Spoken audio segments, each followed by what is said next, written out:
Hello. Hi. Welcome to the next episode of the BRIO in the Box podcast. What's new? What's going on? What have you been up to lately? I've been spending a lot of time being the helpful handyman. I like tinkering with stuff, and I had a bit of a moment the other day that was awesome. Yeah. You want to share a win? Yeah, this was a win, I guess. So our stove we bought like 7 years ago. Yeah, maybe almost. Yeah. So not super old, but we've learned the hard way that Samsung appliances are nothing but trouble. Do not recommend. And our stove, we have a induction stove, and 2 of the burners just stopped working. Mm-hmm. And so as soon as that happened, I got on the internet and I was like, what do I do in this situation? And the first forum was like, oh yeah, this happens all the time. You might as well just take it to the dump. The internet is like, throw it out. Yeah, they're like, throw it away. It's basically a big paperweight now. And I was like, are you freaking kidding me? And the reasoning was to take it to a repair person and have them tinker around trying to figure out what's wrong with it. You're going to end up spending like thousands of dollars to get this repair done. And then you may as well just buy a new one. And you may as well buy a new one. Yeah. And this was not a cheap stove by any means. So I was like, are you serious? Are we actually going to have to throw out this stove? And so I was like, I'm going to dig a little further. And sure enough, you dig a little deeper and you find other information. And turns out it's a common thing that happens, but the fix isn't super hard. So what I had to do was disassemble the oven and get down to a circuit board and fix one little solder on the circuit board. Mm-hmm. And they said that a bunch of people did it and it totally worked well after that. And so I'm like, okay, I guess I could try this. And it was terrifying, right? Because I don't know how to solder anything. I've never taken an oven apart, but I was like, well, worst case scenario, I have to throw it out anyways. So yeah, the internet says it's already a paperweight. So. Yeah. So I decided one day, I was like, I'm just going to go for it. And I did. I followed the instructions. I watched a YouTube video and like step by step, I took the oven apart and I like did the thing and put it all back together and plugged it back in. And I was like, all right, here we go. And I turned it on and it worked. And I was like, holy shit. And I was like, so pumped. It was one of those moments where I was like, there was a lot of self-doubt there, but then it worked. And I was like, I just saved myself probably thousands of dollars in getting this and the inconvenience of taking an oven to a repair person. Mm-hmm. And it wasn't even that hard. And it's probably one of those things that Ryan already knew how to do. But for me, it was this thing I'd never tried before. Yeah. But it was quite the learning for me because it made me realize that way too often people are like, well, I don't know how to do that. It's, yeah, but you can learn. Mm-hmm. You know, there is an entire internet full of good and bad information. But if you just spend the time to dig, you can find the information that you're in need of, you know? And so the first learning was like, okay, first of all, don't just go with the first thing you read on the internet. Sometimes you'll read something and you'll be, wow, that's shocking, but it's totally false. Yeah. And we get way too caught up with the news and the reports of the crazy shit out there. Things on the internet can be false. I know. Weird, right? Who would have thought? Who would have thought? So first of all, find the information and don't just stop looking as soon as you find a little bit, like dig a little deeper, right? Let's look at all sides of the thing. So, you know, when you read a report about how some study shows this finding with, if you stop eating this one food, you'll live to be 100. That's probably bullshit. That's probably like a conflated, you know, false thing that somebody sort of loosely figured out and they made it a news article and nobody digs any further. So, you know, find information. The second thing was sometimes you just got to try to do stuff, you know? And it was like, I've never taken an appliance apart before. And it was a great feeling to be able to do it and, you know, put it all back together and not have any extra screws and fix the problem, you know, like it was awesome. Yeah. And what did you spend on the part that you had to order? So that was a different thing that went wrong. I already owned a soldering gun. Oh. So and I'd never used it before. I just just owned bought one because at one point I bought it for some reason on Amazon and then I never ended up using it. So I already had a soldering gun, but then the other thing was the fan in the oven was also just being really loud. So I ordered that part on Amazon for $70 or something and swapped that out as well as part of taking this whole thing apart. But that was a super easy fix that's really common and, you know, anybody can do it. It was the burner thing that was the problem. Because I literally had to take the whole thing apart. You know, like the circuit board is deep inside the element there. So yeah, it cost me $70 total to fix 2 things on the oven. If I would have paid a repair person, it would have been over $1,000 for sure. Just for their time to look at it. Just because they they'll charge you $100 plus just to come out and look at it. And then you have to bring it to them or have them take it, which they charge you for. And then their time and knowledge and everything you're paying for. So it's just one of those things where, yeah, you can absolutely pay somebody to do it. But if you just do a little bit of research and just try, you can do a lot of stuff. And we live in this wonderful age where you have the entirety of human knowledge in your pocket at your fingertips. And especially on YouTube, like anything you can think of that you need to know how to do, some cool, helpful person has made a video on that. And I think that if you just have that attitude of self-reliance, maybe that you just have to be willing to go, well, I don't know, but I can learn. Yeah. And there's so many life lessons in these types of things, right? I don't know, but I can learn, right? Sometimes you just have to start. You just have to try, right? Because I put it off for weeks and weeks and weeks because I was just like apprehensive about my ability to do this. But then once I just started, I'm like, all right, we're in it now, and here we go. And it's the same with getting into a training program or, you know, playing with your diet or whatever. It's like at some point you just have to start, you know, and we put it off and we put it off and we put it off because we know it's going to be challenging. We know it's going to be uncomfortable. But if you just begin, you'll get there. You know, you just have to start. It's amazing how many people have a self-defeating mentality where they just don't even see that better could be for them. Yeah. They see people doing CrossFit and they're like, oh, that's for the fit people. I could never be one of them. Or they see people that eat healthier food or cook at home and they're like, oh, I could never do that. I could never be one of them. Or when you start to look for it, you hear those attitudes and thoughts come out all the time. People will say things like, oh, you crazy people that work out all the time. They're just viewing themselves as separate from that instead of going, well, I'm not that right now, but I could be if I wanted to. Or even if they want that, they just can't put themselves in the reality of that could be for them. For sure. And so many people, won't even start, won't ever even set foot in the gym or start a better nutrition program. And then many, many capable people that do start will psych themselves out of it. Yeah. Because, I am just, and they give themselves these convenient excuses.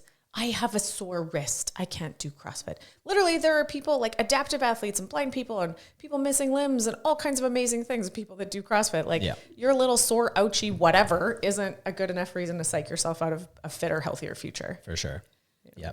I think I've always said about like home maintenance and repairing stuff and whatever, it's not like it goes, brain scientist, astronaut, engineer, drywall guy. Those jobs are not like you have to be really smart and only certain people can do them. It's like anybody can do drywall. Anybody can be an appliance repair person. It's like those are just normal person jobs. So it's not like you need this super high level of achievement and intelligence to be able to do these types of things. You just have to spend a little bit of time learning and then do the thing. Yeah.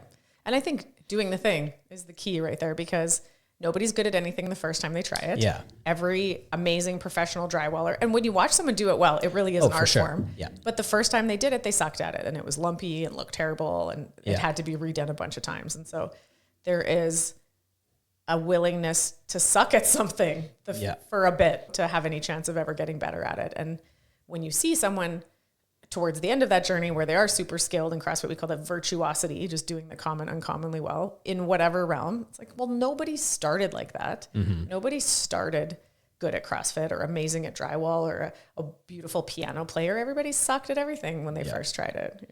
Yeah, we always tell our kids, and I've started telling adults as well, because it's a good message for all of us, is that the first step to being good at something is to be really, really, really bad at something. You just have to start trying and you will get better at it. As long as you're doing it, as long as you're consistently trying, you will get better at it. Being willing to suck at something is the first step. I often will have people in the gym say, oh, I'm not very good at that, as if that means they shouldn't do it or something. And I'm always like, oh, awesome. Good thing you're here today. Let's get some work done on that thing you're not very good at. Actually, that's the first step to getting good at it. So let's go suck at something today. And same thing with the kids. That's the mindset you want them to go into anything with, is like, I suck at this. awesome. That must mean I'm on the first step to getting good at it. Yeah. Yeah. There's so many books and philosophy stuff written about that type of mentality, right? Where it's like, this isn't a failure. This is an opportunity to improve. And I think if you can attack life with that mentality, you'll do so much better. Mm-hmm. And, you know, in terms of imparting those mindset gifts to your kids so that they approach life, you know, with a better attitude, I think if you want them to have certain skills, like I really want our kids to know how to cook. By the time they leave our house, I want them to have competency to be able to make their own food. And it would be great if they even enjoyed it. Mm-hmm. You know, many people are like, I hate cooking. Cooking sucks. Yeah. Because they never learned how to do it. It's an art form. It's enjoyable, I think. But anyway, the process of teaching kids to learn how to cook is awful. Yeah. It's super frustrating. They screw things up. They ruin entire meals. They make a horrible mess. Sometimes they hurt themselves. They cut their fingers. They burn their arm. Like the process of it comes with a lot of sucking. And me as the parent has to be willing to bear that mess, and that it takes 10 times as long, and that sometimes they wreck ingredients and everything. And there's a patience to that maybe I'm not great at. It's easy to just be like, oh, just get out of here. And, you know, you just want to do it faster and better. But if you always do that, then they'll never learn. Then they'll have no skills. And so, you know, with your kids, in order to impart any knowledge in them whatsoever, any kind of skills, you have to be willing to be along on the journey while they suck at things. Yeah. Which many people that are perfectionists or control freaks really struggle to allow their kids that space and freedom to make mistakes. No, for sure. And even if they're not making mistakes, they're just going to be moving slower. Yeah. Everything's going to take longer. It's just going to be way more tedious, but that's the learning process. That's how you get better. It's like, well, if you as the parent are not willing to bear that discomfort, well, then you're going to have a bunch of, you know, man-child, girl-child adults that don't know how to do anything. So that sucks. You know, if you want them living in your basement till they're 33 because they don't know how to do their own laundry or cook a meal themselves. Yeah. I remember I didn't cook at all growing up and had very limited skills. And I remember one point when I was living on my own for dinner, I would make myself a box of Kraft dinner, and I had 2 bagels with cream cheese on it. So 2 full bagels and a whole box of Kraft dinner. They're like no protein, 100% carbs, just a monstrous amount of food. And I would just sit there watching TV and I would eat the whole thing. 4 adult servings of bread and 4 adult servings of noodles. Yeah. 8 adult servings of carbohydrates. Yeah. I'm ready for I'm ready to be on my own. I'm totally an achieving person. And even when you and I met and I was trying to turn my life around and get healthy again, I remember the first time that you jokingly said that you loved me was when I said that I was cooking dinner. You were MSNing or whatever it was back then. And I was like, you were like, what are you doing? I'm like, oh, I'm just making some food. And you're like, what are you making? And I was making chicken breasts and broccoli. And you're like, oh my God, I love you. Cause you were super into the bodybuilding world and trying to. I was all about the chicken breasts and broccoli. Yeah. But then you found out how I was making it. And you were so disappointed in me. It was just unseasoned steamed broccoli. And I didn't even have a barbecue. I was probably just baking. It was plain chicken breast, unseasoned on a cookie sheet, baked in the oven. Yeah. So no salt, no seasoning, no sauce, just as bland as you can get. The worst thing imaginable. I just remember it was one of the first times I was ever over at your apartment and just being like, oh my God, you need help here. This is the saddest thing I've ever seen. Yeah. So yes, at least teach your kids about seasoning. And it was definitely it was one of those things where I was trying to do the right thing, right? I was trying to eat healthy. Yeah. Protein and veggies. Okay. Yeah.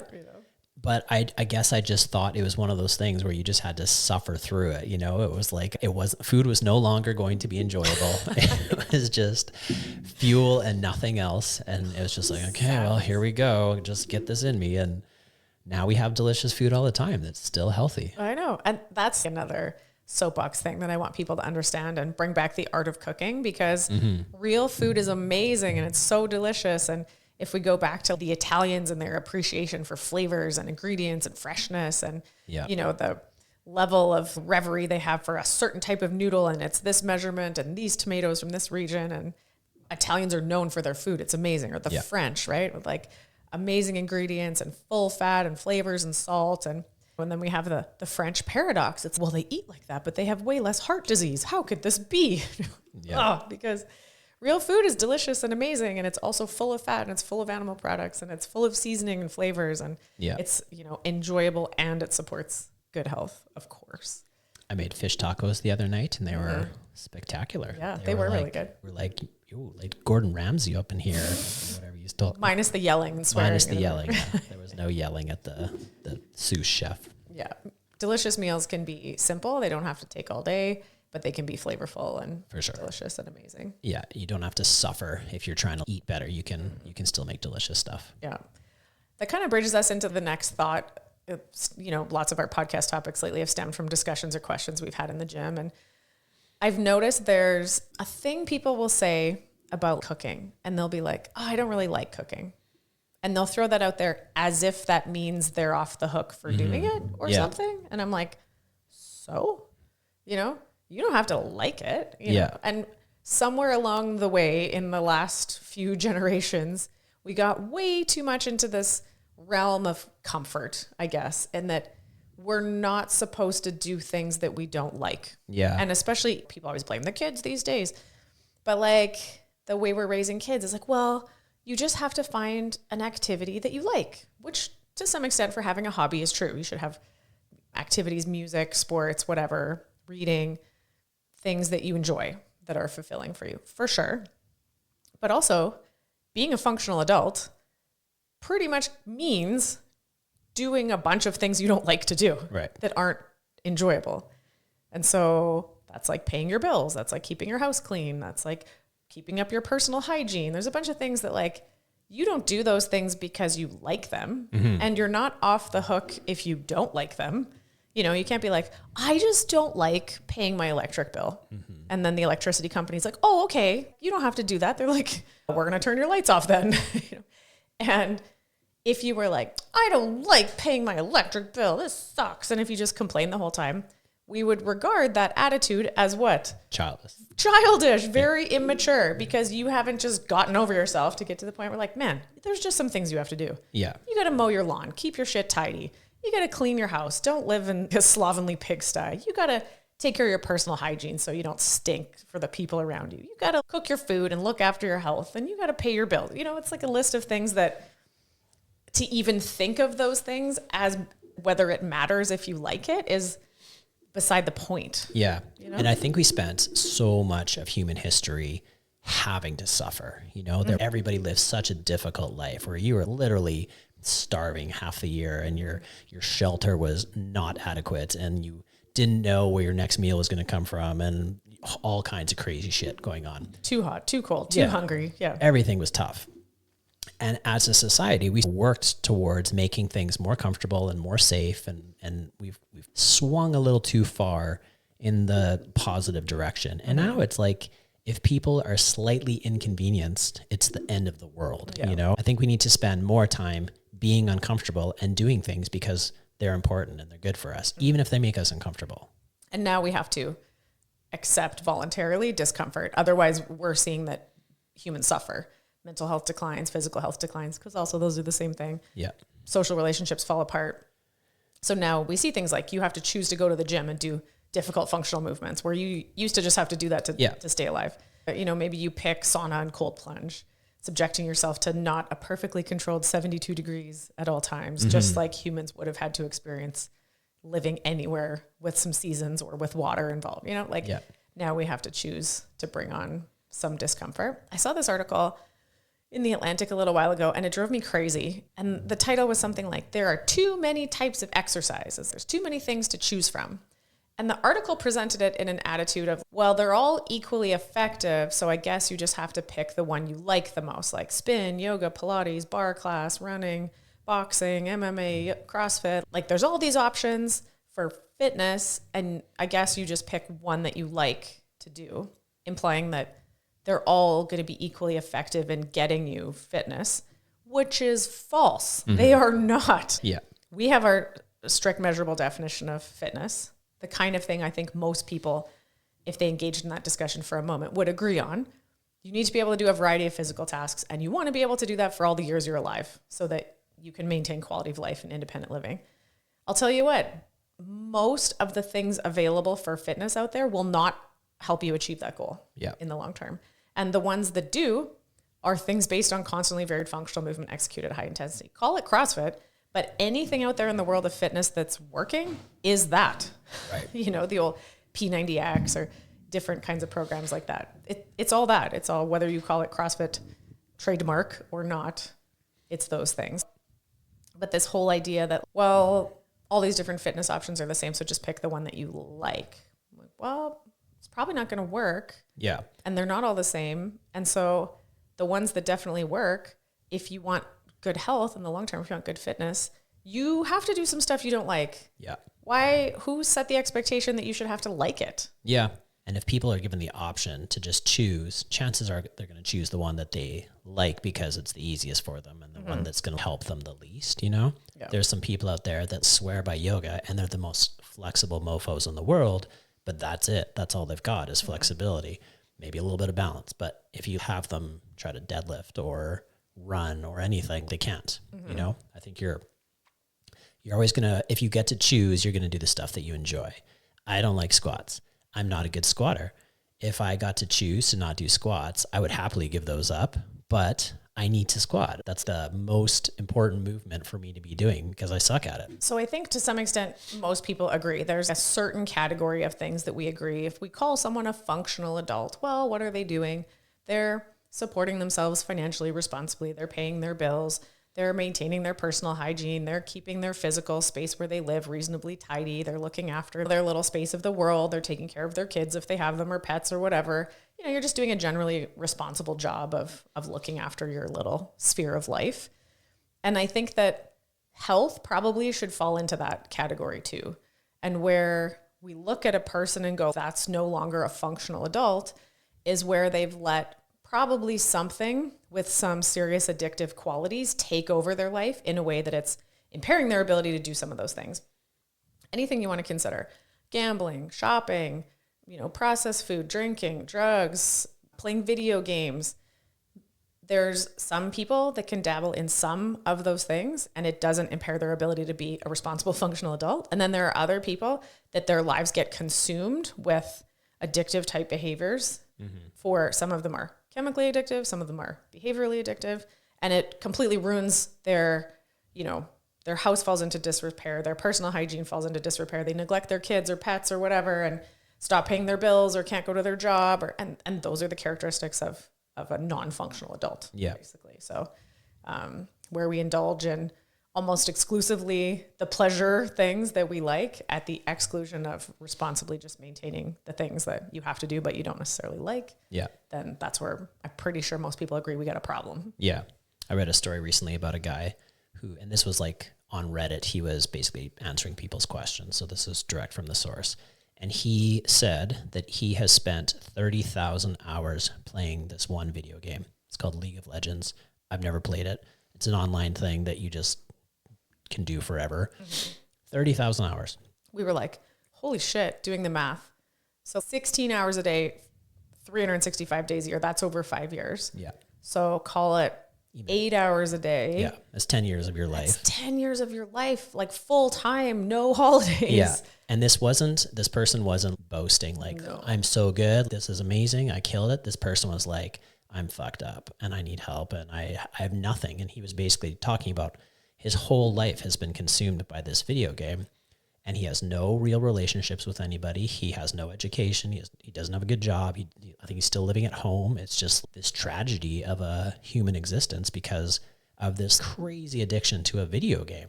This isn't even like I'm hooked on drugs or anything. This is just a video game that consumes him. And it's so mind-blowing because I enjoy video games for sometimes. Like when Zelda came out, I played it a whole bunch for a while. And then I got to a certain point where I'm like, okay, I'm over it. And I think I maybe over the span of a year spent 200 or 300 hours playing this video game.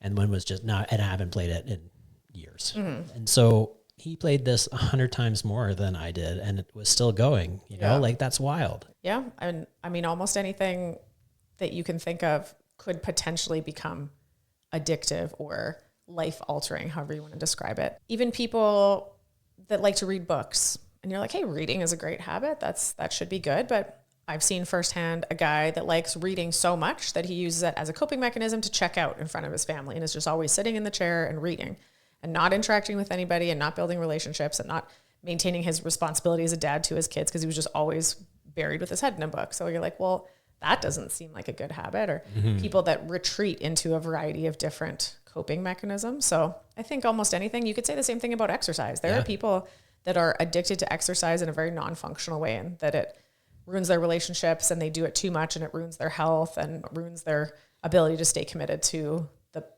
areas of their life they need to be a functional adult. I've said for a long time in the CrossFit Kids world, the way, and it's something that I disagree with, the way they teach it is you have to wait for kids to show an interest in doing CrossFit. And I strongly disagree with that. Yeah. I don't think you should, because I think doing CrossFit is just a basic part of maintenance as a human. It's just how you look after your health and your mental well-being and your stress management, etc. And that it falls into the category of, to me, personal hygiene, health hygiene.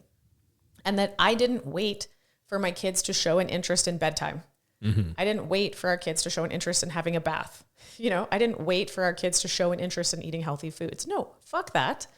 We made them. And everybody knows that. Why do you make your kids go to bed? Because you know it's good for them. Why do you make your kids have a bath? Because you know it's good for them. So, and there are times where your kids are kicking and screaming and you make them go to bed. Yeah. Or you make them have a bath, and you don't really care that they're upset about it, because you know that it's good for them, etc. So when we, around age 9 with Atlas, started making him work out with us and do CrossFit with us, he didn't like it all the time, and he was upset at times and whatever, but we just taught him the skills of how to accept that things can be difficult, but he'll be fine, and how to exist in that moment of discomfort and build some resiliency, build some adult skills little by little in sort of an age appropriate level. And eventually we want them, by the time they're 18 or whatever, to leave our house with some adult level skill habits built, including brush your teeth, have a bath, go to bed on time, know how to cook your own food, know how to exercise as a habit of just being a human, and that to me just falls into the category of health hygiene. Yeah. If kids got to just choose for themselves, they would just eat pizza and play video games and watch movies all day long. Like, they wouldn't brush their teeth. They would stay up till all hours in the morning. They would sleep in late. Kids are terrible at making healthy decisions for themselves. That's our role. That's what we're supposed to do for them. Yeah. Teach them how to build good habits and how to make the right choice, not for today, what you want right now. It's for what you need in the long run to stay healthy. Yeah. And we say, I need an adult when you're not doing a good job of those things. So doing a good adult job of looking after your life just means probably doing a bunch of shit you don't want to do, and also not being super dramatic about it, right? If you're being super dramatic about having to do your basic adult things, like we said, we consider that childish or immature. Yeah. It's fine. Do hard things. You'll be okay. You'll be fine. You can fix an oven. It's fine. Yeah. And even if it's not fine, that's also fine. Yeah, it's fine to make mistakes. It's fine to... You just throw it in the garbage. No big deal. That's what the internet said to do. It was just throw in the dump. God. Okay, so other topics of conversation, questions from the community.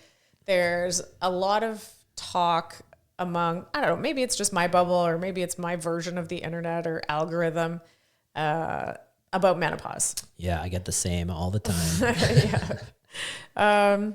And, I know it's like, oh, as a guy, you're like, why do I have to talk about this? It's like, well, there's menopause too. There's menopause too. You're a coach. You train men and women. More people should just be aware of what's going on and have more knowledge, and not be weird about it, I guess. Not be weird about talking about some of those aspects of female health or men's health either.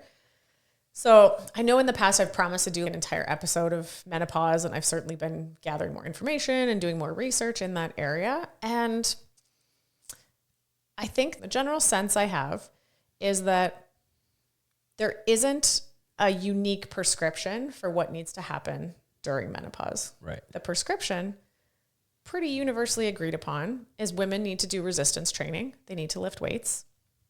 You definitely need to eat an adequate amount of high quality protein. Those are animal source proteins. You are probably going to need to manage your blood glucose, stable and low.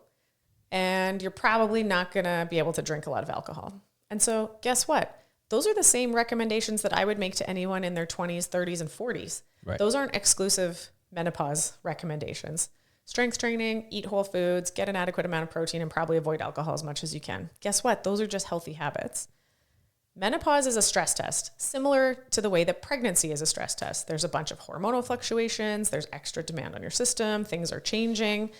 And so whatever you're on the verge of before you go into that will probably get tipped over the edge.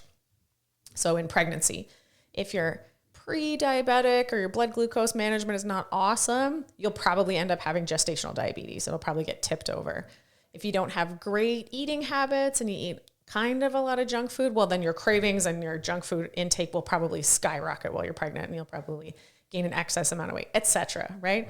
If your mood balance is not great, the hormonal fluctuations of pregnancy and postpartum will probably throw you into a tailspin. So, and I think menopause presents another similar parallel hormonal shift and challenge that it's basically the same. So how do you manage hot flashes? Well, fluctuations in glucose levels are stressful on your body. And when you go through those ups and downs of glucose, that comes with, during menopause, stressful things like hot flashes, mood swings, sleep disturbance. Your ability to digest and assimilate protein goes down, so your need to eat enough goes up. Your protein intake requirements go up. The hormonal changes, with estrogen and the balance of progesterone and all those things will affect how you build bone density. So if you aren't doing resistance training, you'll lose up to a third of your bone density during menopause, etc. So I don't know. In the end, I think it's the recommendation of what should I do is what you should have been doing for 3 decades before that. Right. When you get to menopause, if you don't have those good habits in place, you'll just really feel the effects. I think that's the thing. You're just really going to suffer the consequences. Yeah. So if you had only been doing like aerobic, oxidative, cortisol-inducing cardio, well, that's not going to work for your hormonal health. But it also wasn't working for your hormonal health for 3 decades. But if you don't have a habit of resistance training and your exercise is cardio, aerobic, moderate intensity cardio activities, that's not going to work for you. If you get away with eating a lot of carbs or sugar or processed foods or whatever, you will no longer be getting away with it because you'll be having horrible hot flashes and sleep disturbance and mood swings.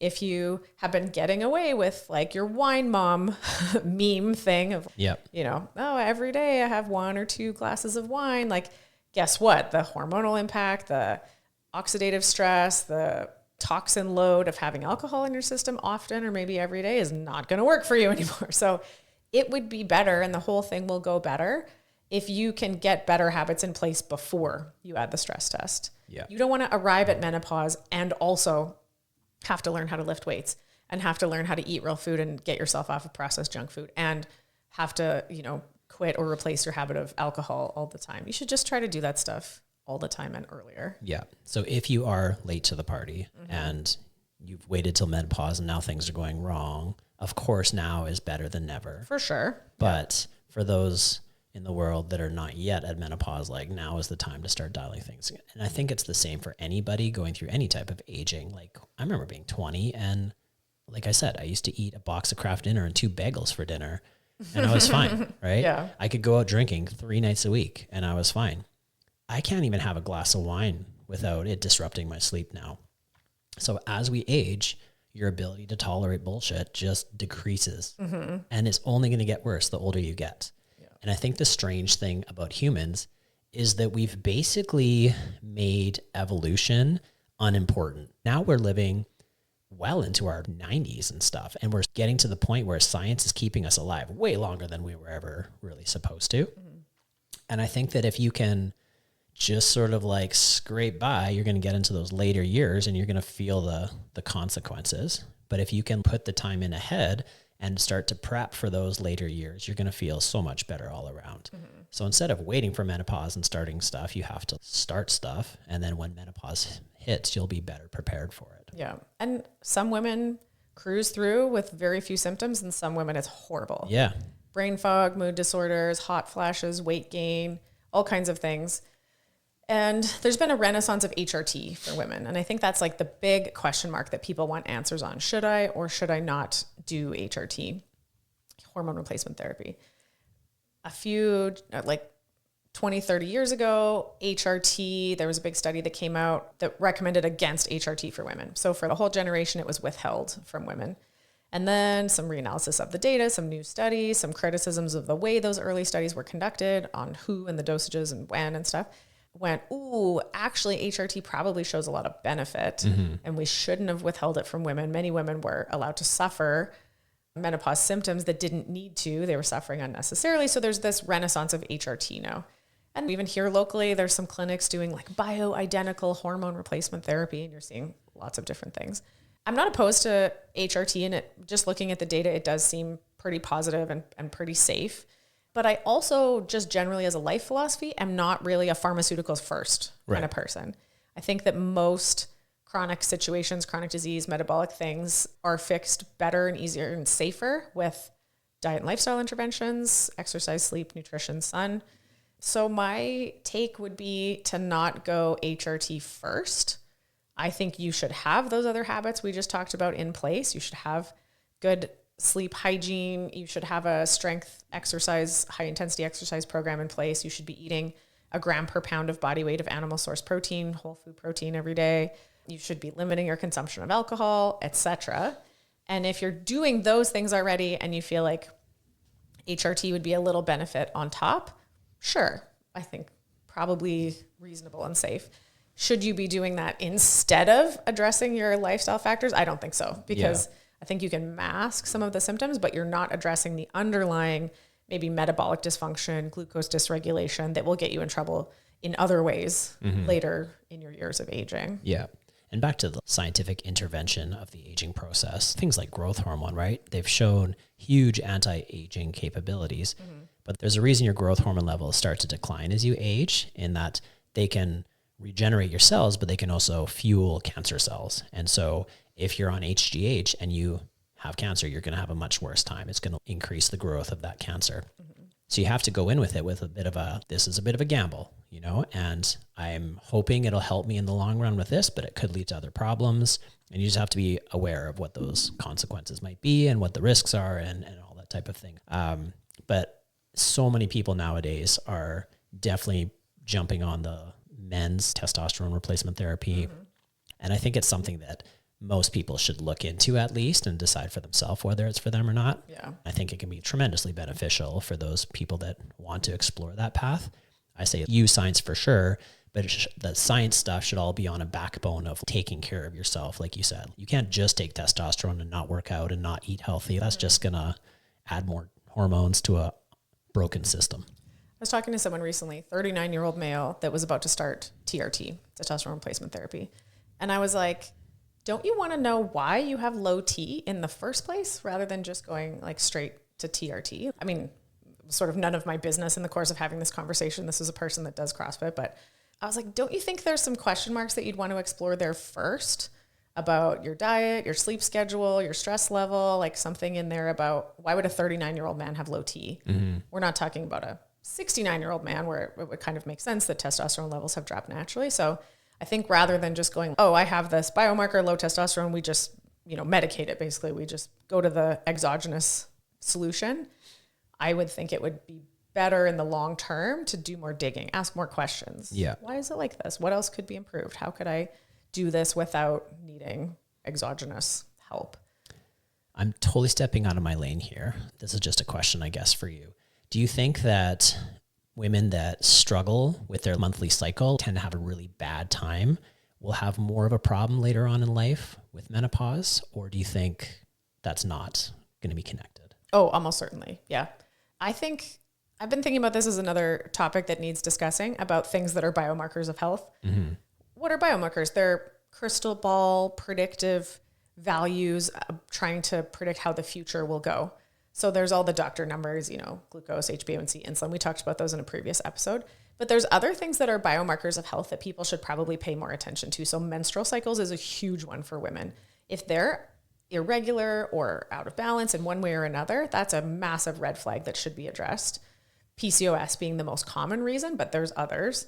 Your libido, sexual health is definitely a biomarker because that can be an indication of hormone dysfunction, low testosterone, testosterone to estrogen, imbalance, excess cortisol, etc. That's a huge red flag. Your digestion, right? The regularity. Nobody likes to talk about poop, but if you're not pooping every day, something's wrong. But people tend to feel icky around these topics of sexual health, fertility, menstrual cycles, digestion, and they don't talk about them. Even with their doctor, they feel uncomfortable addressing those things when those can be big indicators of overall system function of the body and should be addressed. So menstrual cycle dysfunction, early in life or during your fertile years as a female, you should definitely be getting that addressed because that's something is amiss. Right. And is there men's equivalents to that kind of stuff, like just sex drive and... For sure. Libido, morning erections. I've heard it described as the penis is the antenna of the heart in both the romantic sense, but also the literal sense. The drug Viagra was developed as a hypertension drug, relaxes endothelial function when it's too tight and you have high blood pressure. And the reason they figured out the side effect of, increasing erections for men was in the randomized controlled trial, none of the men would give the pills back. They were like, no, I'm keeping these. Nope, we're keeping these. And they were like, why? And they were like, no reason. And so then it was this pleiotropic effect of lowering blood pressure, which is a sign of cardiovascular function, also increased sexual function in these men. And they were like, oh, hey, this is going to be $1 billion idea right here. And it was. But if something is not functioning properly, especially, at an age in your 30s, 40s, 50s, when it still should be, right, that's a big red flag. There's something wrong in your cardiovascular system, probably in your endothelial function, probably low nitric oxide. Low nitric oxide is massively linked to cardiovascular disease, heart attack incidence, stroke, mortality, so those things that are like awkward subjects that people don't necessarily like to talk about, especially, I would say for men, if you're having to admit that you have erectile dysfunction, men have a hard time with that. Sure. Right? That's an awkward conversation or thing to admit, to have to go talk to your doctor about. Now, of course, there's medications for it. And I think it's much more of a common thing to go have that talk with your doctor. But even then, if you're like, let's say you're prescribed a daily dose of Cialis or whatever, that's not necessarily taking care of the problem that's causing it, right? It's just treating the symptoms. But if you have underlying heart conditions or whatever, and you can still get it up because of your daily Cialis, there's still that underlying problem. And that's the entire theme of modern allopathic medicine and its treatment of chronic disease, is it does not address root cause. It only does symptom management. Yeah. That's what all the medications do, is just symptom management. So the field of functional medicine, they call it root cause medicine. They're trying to find the reason. So functional medicine tends to use, diet, lifestyle, sleep, stress type interventions much more. It's still regular medicine. Functional medicine doctors are still MDs or DOs. They're still, mainstream physicians. They just choose to use root cause treatments rather than symptom management treatments. Right. Ask more questions. So it's not that hormone intervention is a bad thing. It can definitely be a great thing. You just have to take care of the base as well. You have to take care of your fitness, take care of your nutrition. You have to get that kind of stuff in check as well. First. Yeah, as well. But first, because you might not need the pharmaceutical interventions if you get that stuff in place first. You might find that you have no need, that you have no more symptoms to treat at that point. But like you said, evolution or natural selection doesn't give a shit what happens after your reproductive years. Yeah. Once you've got your genes successfully into the next generation and they're alive and carrying on, it doesn't matter what happens to you. There's no selective pressure at that point. Humans, our childhood is so long and it's so intensive to look after a human child. There's some argument for the grandparent hypothesis, they call it, where maybe that's why humans can and do live so long, is it's helpful to have non-reproductive humans still alive helping to care for the next generation of humans. So, but for the most part, the selective pressures are all during and up to your reproductive years. So that's why as you age, things start to fall apart. But I do think a lot of what we attribute to aging is just accumulated damage of living shitty. Right. The longer you consume alcohol, eat processed food, sleep poorly, don't exercise, the more time there's been for damage to accumulate. But I think humans can age really well. And even in hunter-gatherer societies, childhood mortality was much higher, of course. And so average life expectancy is lower. But of those that made it to adulthood, a pretty high percentage of them would make it into their 60s, 70s, 80s, like humans do now. So that wasn't uncommon. It was just, mortality was higher in the front end of life. And they would live well. There's no sign of Alzheimer's. There's no sign of dementia and cardiovascular disease and cancer even in these people that live well into their elderly years. And then it's just kind of like that. You die of old age. You just kind of fall asleep and don't wake up one day or drop dead one day. And that's kind of it. It isn't this 30-year decline into chronic disease, decrepitude, and then eventually, time gets you. It's a much more stable quality of life with a sharp drop off at the end. Right. You know, back to what kinds of things should you be out ahead of earlier and maybe in your female reproductive years. One person had a naturopath, female had a naturopath recommend to them to avoid high intensity exercise for a while or during certain periods of their menstrual cycle. And I was like, well, that sort of gets my spidey senses tingling a little bit. Like, it's odd to recommend against exercise in general. Yeah. And I think what it was an elimination thing where they were trying to take everything out and put things back in one by one to see if anything was definitely causing a problem. Same with allergy type stuff, right? I think, though, what that practitioner means by high intensity exercise is not what we mean by high intensity in CrossFit. High intensity for us is sprinty type efforts above 70%. It's weightlifting weights above 70%. So it's strength training and sprinting. I think probably with that practitioner, who I'm assuming doesn't know a lot about exercise or training, because how many of them do, by high intensity exercise, they actually mean moderate oxidative cardio. You know, people think spin class for an hour. They think running 10K. They think that's high intensity exercise. When you understand strength and conditioning more, you realize that that's the opposite of high intensity exercise. That's long, slow oxidative stuff, which in that case, I would agree. Women should generally stay away from that kind of stuff. It creates excess oxidative stress, excess reactive oxygen species. It's pro-inflammatory. It's pro-aging. It's excess cortisol, which can cause some hormonal disruption and imbalance kind of stuff. And so in that case, I agree that people should avoid too much of that type of exercise. I just don't agree. Maybe this is being pedantic, but I don't agree that that's high intensity exercise. I think people should avoid long oxidative exercise. I don't think it's like pro health. Yeah. People are often confused between intensity and difficulty. And a spin class is difficult for sure, but it's not intense in that the power output is very low. So when we're talking about the science behind intensity, it's power output, not duration, not, I got really sweaty for an hour, it's those. Sweaty did you get? Yeah. Those things are difficult, but they're not intense. Yeah. And I think there's this cardio no man's land. Low intensity activities like walking and rucking and hiking and snowshoeing, awesome. Those things are great, especially time on your feet and outdoors. High intensity activities, strength training, sprinting, those things are awesome and super beneficial to your health. There's this no man's land in the middle that's, like I said, pro-aging and pro-oxidative stress and pro-inflammatory and pro-hormonal dysregulation that is not super beneficial. So that's that, long sustained efforts for 60 minutes or longer. It feels hard and it is harder than, a walking pace or a rucking or hiking pace. But if you can do it for an hour, it's automatically not high intensity. And there's a certain type of person that gravitates towards that, or even, and it happens in the research, they just go exercise. And when they say exercise, they actually mean 60 minutes of moderate intensity activity. Right. And you're like, but there's so many other kinds of exercise. Yeah. People should exercise. I'm exercising. You're like, well, what do you mean by that? I think all those things are fine to do once in a while. Those things are fun. And if it keeps you excited about working out and something you like to do, then cool.